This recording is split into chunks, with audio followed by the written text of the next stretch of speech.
Hi, I'm Joe Roth. At New Jersey Sharing Network, we're committed to saving and enhancing people's lives through organ and tissue donation and informing people about our life-saving mission. That's why we're proud to support programming produced by the Caucus Educational Corporation and their partners in public television. State of Affairs with Steve Adubato is brought to you from the Agnes Veris NJTV studio at 2 Gateway. Funding has been provided by New Jersey Sharing Network, dedicated to saving lives through organ and tissue donation. The Terrell Fund, a foundation serving children. The Healthcare Foundation of New Jersey, founded by the Jewish community. Georgian Court University. Valley National Bank. The New Jersey Association of Health Underwriters, New Jersey's benefits specialist. And by Fedway Associates.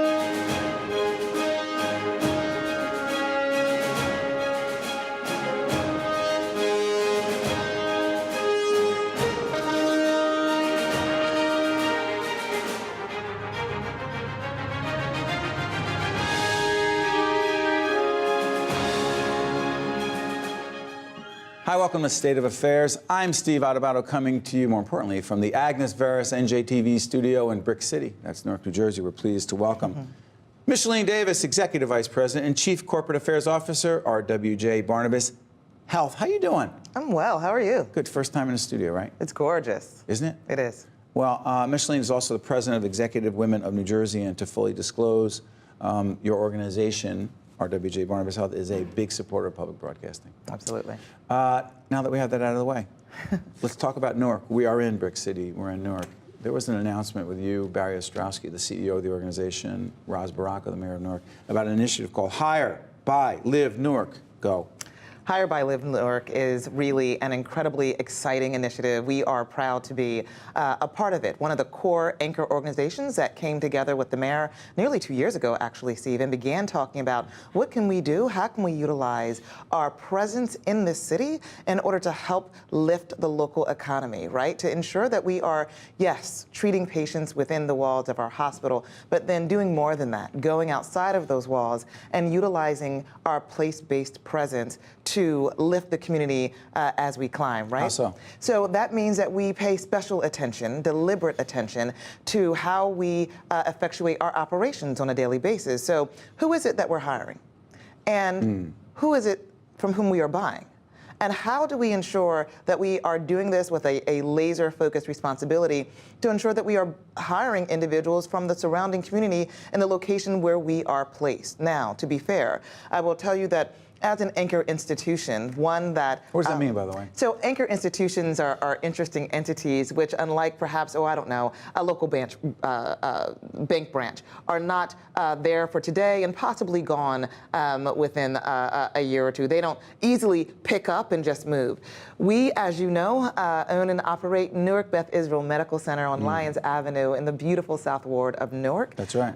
It has been there for approximately 120 years, right? We're there to stay. We are there with a focused attention around making certain that we are not just in that community, but also a vibrant part of that community.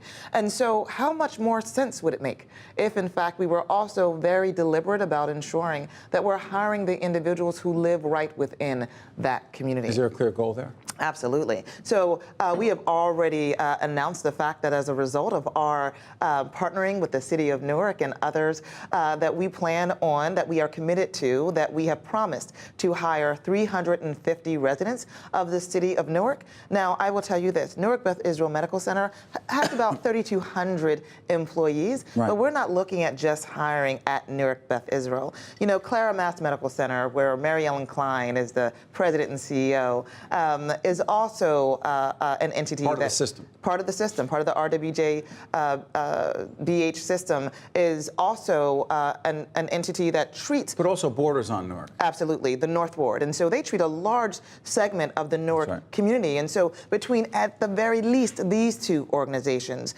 we clearly plan on making certain that we are hiring individuals with deliberate thought who live within this particular city. Now, what's interesting there is at Newark Beth, you know, we initiated a program. It was entitled Hire Newark in partnership with the mayor and the Centers of Hope. But that program in and of itself is not just what we're talking about. Newark 2020, which is part of the Hire by Live local initiative, really is about making certain that we are hiring individuals who, like that program, have been unemployed or underemployed for a long period of time in order to help them get back into the workforce. Absolutely, right? So we surround them with coaches and others who help to make certain not just that we're training them about soft skills and then technical skills, but also providing them with post-employment coaching once they land in a particular job. Newark 2020 does more than that.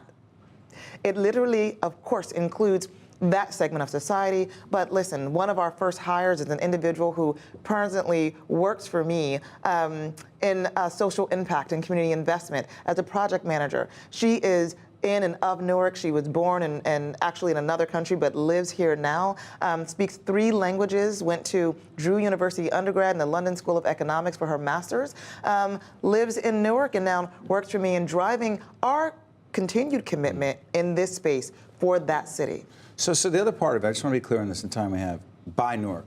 Yeah, so by Newark is almost my favorite part, right? Don't tell anybody. That is because of the fact that we are able to utilize, yes, an opportunity to ensure that what a study found in 2014, which was the fact that most of the anchored affiliated institutions in Newark probably have a spend of about 3% in Newark, but that if most of the money's going out of Newark. You got it, my friend. So that economic stimulus is flowing outside of the region.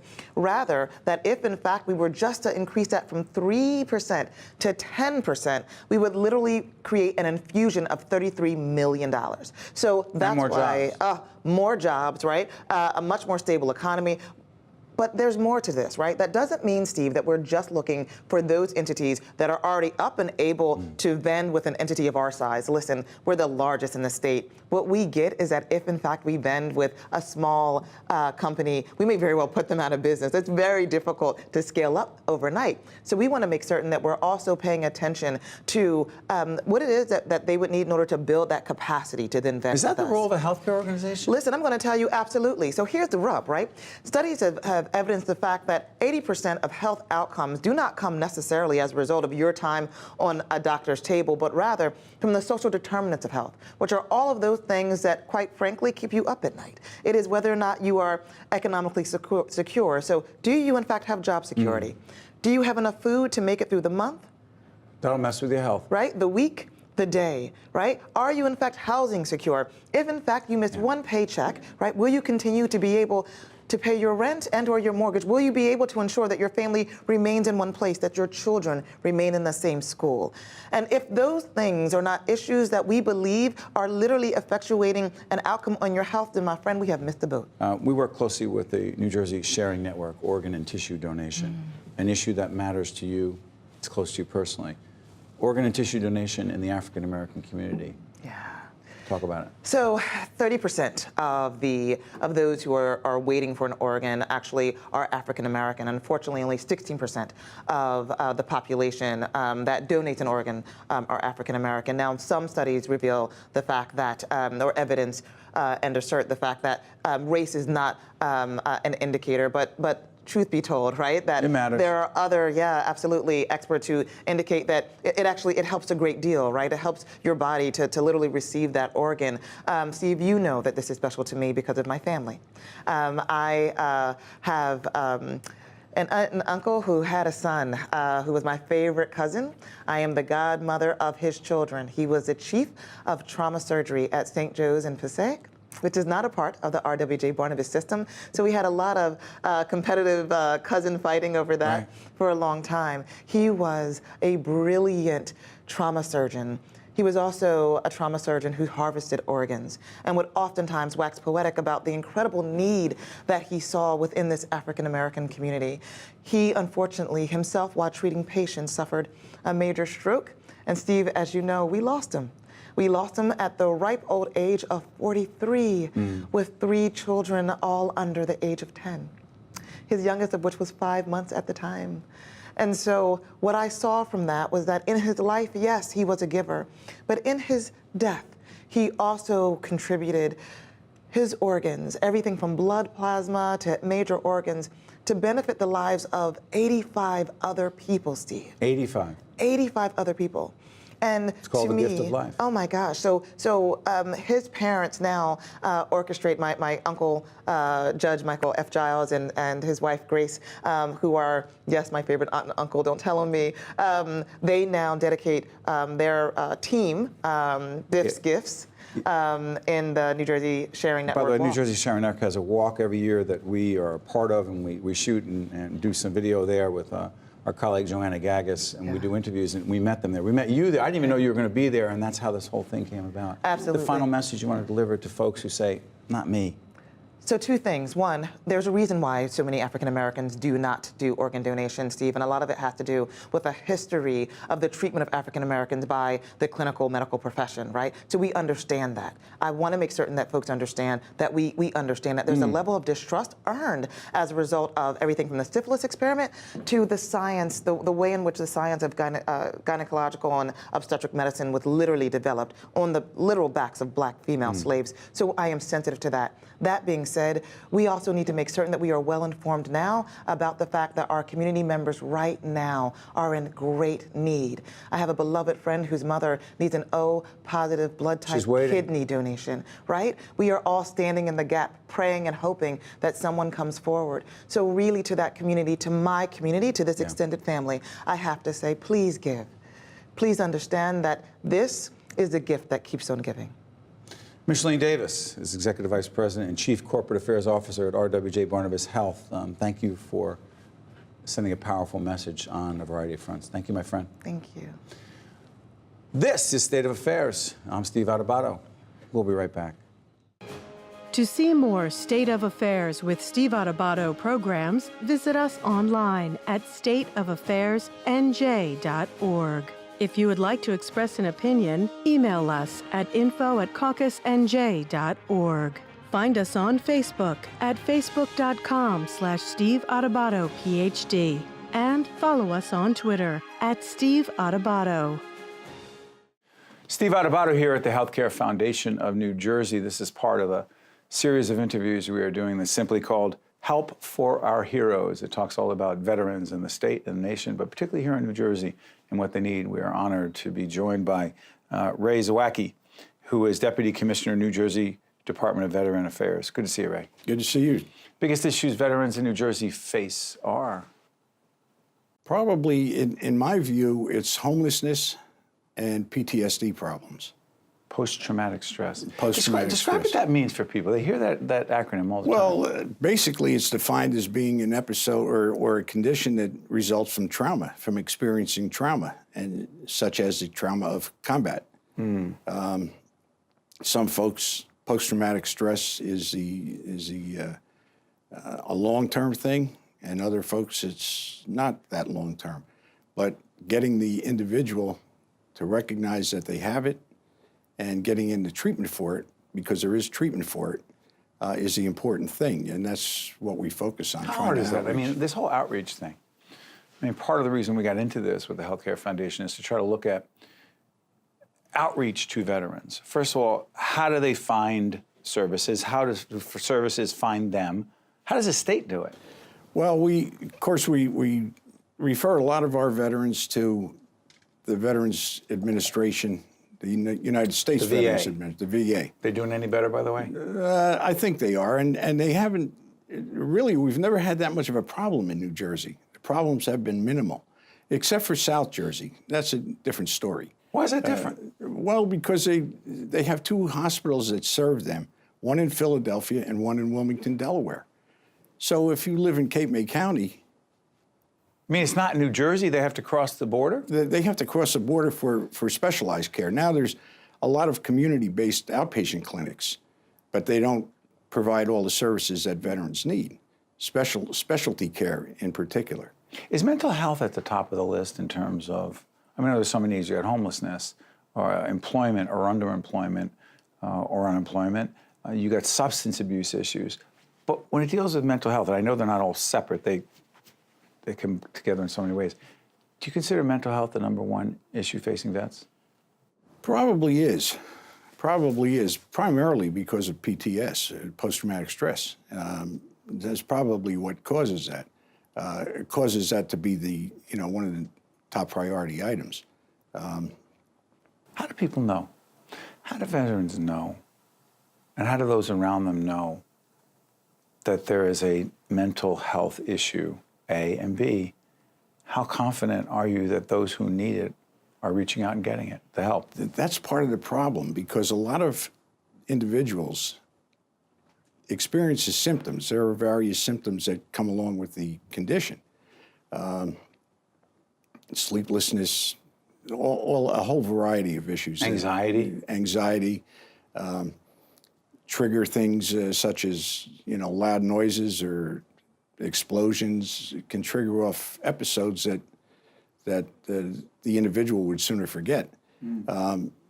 But getting that individual to recognize that they have it, a lot of people don't want to bring it forward because it's stigmatized. If people reached out for the state, A, where would they reach out for and what would they get? We have a network of veteran service officers out in the communities. We've got 16 of those, 2 supervisors, and they cover all 21 counties. So all the individual has to do is pick up a phone. What do they call? And call a veteran service officer, and he or she will refer them to the appropriate source. Sometimes it's us. We have a network of docs that provide care for veterans with. The state has that. The state has that. And is there a certain number? Again, we'll put it up in post-production, but there is a number? There is a number that they can contact, and I've got it with me. That's all right. Don't worry. We'll put it up on the air later. But Yeah. the human beings on the other end? Because Yes. part of the thing I'm Yes. concerned about, a lot of people are concerned about, is do you get a human being? Do you get a person? Do you get a recording? Is there a bureaucracy involved? I'm going to break right through it. No, and I think if you interview General Graham, Mark Graham. We are interviewing General Graham.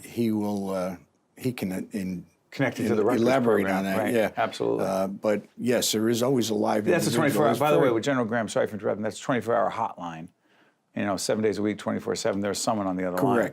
Correct, and we value that very highly because, and the VA is, I don't want to pick on them, but you call that hotline, for instance, the suicide prevention line. What's on the other line? And you get a menu that you got to go through first. Yeah, that's what you need is a menu when you're thinking about suicide. Exactly. So we're trying to convince them that you got to do a little better, and they're trying. They're making an effort under Secretary Shulkin. By the way, Secretary Shulkin, David Shulkin, actually comes out of New Jersey from one of the major healthcare systems in the state. Went down there to do that. Before I let you go, do you have reason to believe that Shulkin and others in the VA are really committed to improving services for veterans? Oh, I do, especially him, because he is his background, his civilian background, but when he came to the VA, he actually was involved in instituting the Choice Care Act, which frees up the VA to permit a veteran that can't traverse to a Philadelphia or a Wilmington easily to get care at the community. Right. And he was one of the authors of that act, so he knows. So I think he's committed. Now he's involved in improving that act. A lot of work to be done. A lot of work to be done. Ray Zawacki, who is the Deputy Commissioner, New Jersey Department of Veteran Affairs, we thank you for joining us as we continue to try to help our heroes. Thank you so much. Good being here. To see more State of Affairs with Steve Adubato programs, visit us online at stateofaffairsnj.org. If you would like to express an opinion, email us at info@caucusnj.org. Find us on Facebook at facebook.com/Steve Adubato, PhD. And follow us on Twitter at Steve Adubato.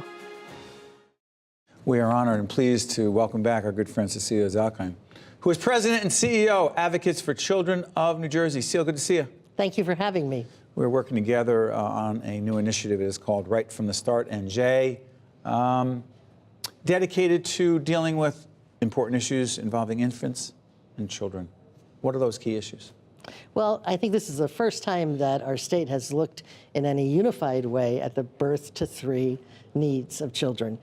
We know so much more now about brain development. This is such a critical time for learning and development. It's a time to really support parents as their child's first and best teacher. It's a time to make sure that children have access to adequate health care. And it's also a time to look at our child care system and whether it's providing the early education that young children need. Let's talk specifically about state policy. We're interviewing legislators, others who are involved in this issue, who have the ability to have impact. But the question is, impact on what? If we were going to change state policy, what would it look like and how would it benefit the babies and infants we're talking about?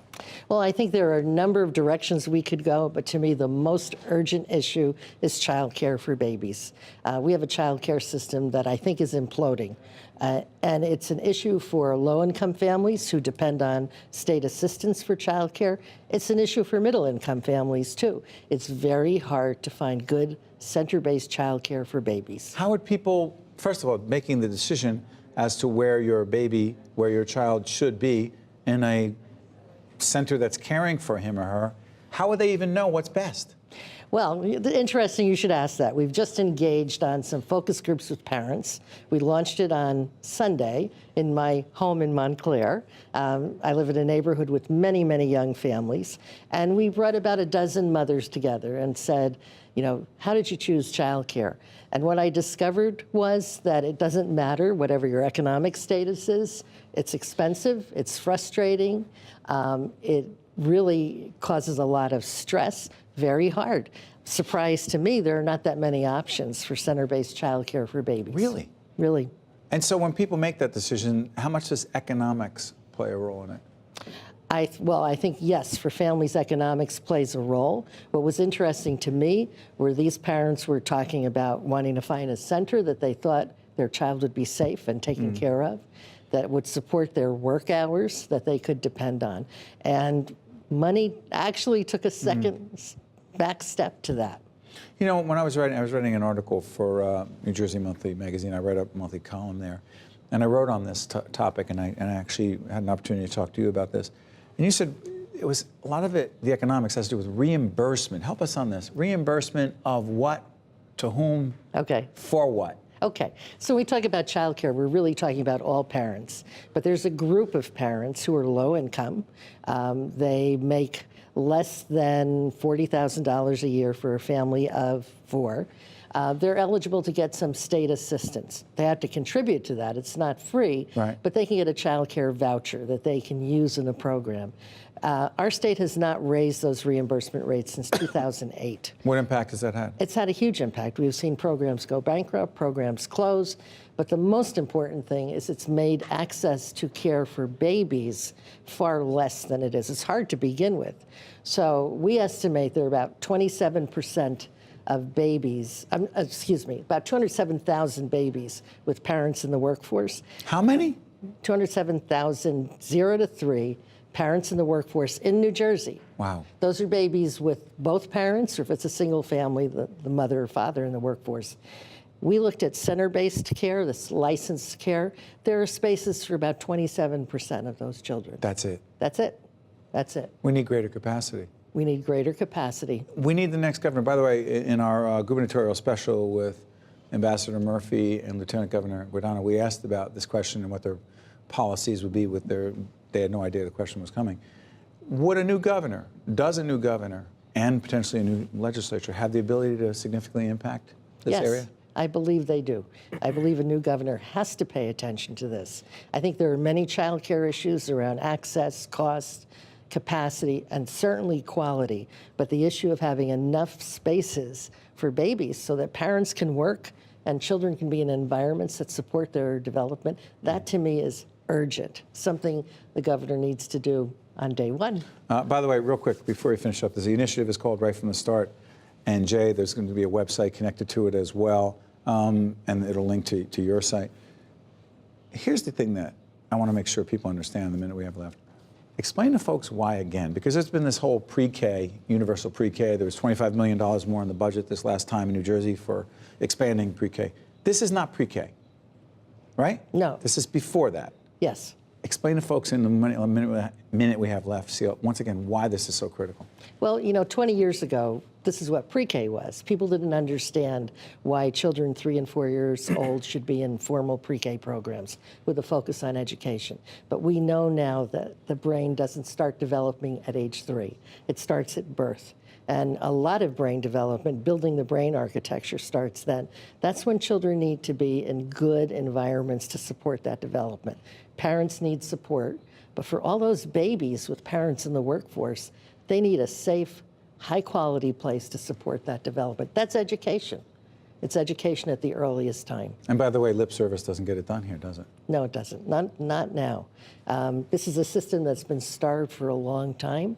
And I think this is something the new governor can take on immediately. Cecilia Zalkind is president and CEO of Advocates for Children of New Jersey. Check out their site. They give important information every day about the state of our children, particularly the most vulnerable in our state. As always, thank you, my friend. Thank you. Always a pleasure. That was great. That was good. State of Affairs with Steve Adubato is a production of the Caucus Educational Corporation, celebrating over 25 years of broadcast excellence. State of Affairs with Steve Adubato is brought to you from the Agnes Veris NJTV studio at 2 Gateway. Funding has been provided by New Jersey Sharing Network, the Terrell Fund, the Healthcare Foundation of New Jersey, Georgian Court University, Valley National Bank, the New Jersey Association of Health Underwriters, and by Fedway Associates.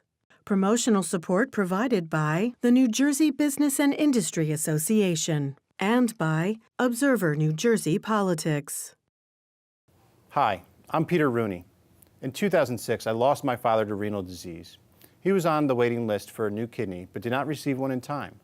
Unfortunately, so many like my father have lost their lives while waiting for a life-saving organ.